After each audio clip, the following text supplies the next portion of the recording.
on any benefit that in the team's Stanley Cup years that they still had to qualify for playoffs late. To me, it's always important. I've had teams where you've been in a situation where you know you're going to get into the playoffs and you're still trying to get your team geared up to play the game the right way every game you play. You don't want to coast into the playoffs. You don't want to rest going into the playoffs. You want to make sure your game's getting better every day, so you have really good momentum going into the playoffs.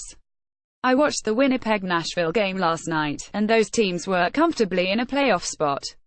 Every inch of the ice was contested out there. Everyone's trying to get their game in order and trying to make sure that their team game is the way it is. It's no different for us. Everybody around us is trying to win the way in. Everybody has games against each other that you're fighting with, so it's not as if the group trying to get in needs help from anybody. Everybody's pretty much in control of their fate because of their situation with the division and the conference, so it's about taking care of your own backyard right now.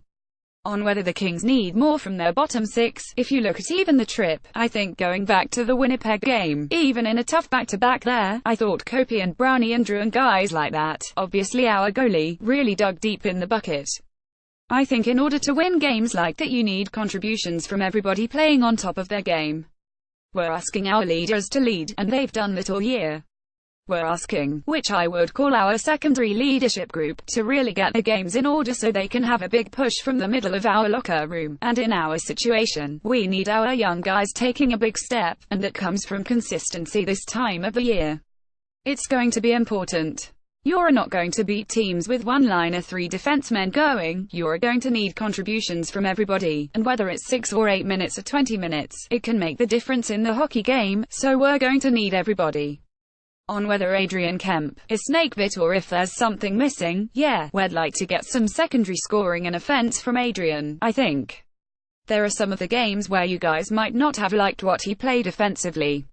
We like what he's done defensively. His game without the puck has been sound. I think the competitive part of his game down low in his own zone, going on the road, we've played a lot of road games here lately where the other team's got the match up. We feel comfortable in those situations. But we would like to see him get in the tough areas a little more, be around the net, inside the dots.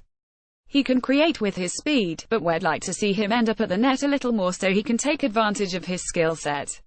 But in terms of his overall game plan, he's a guy that can help you win, even when he's not scoring.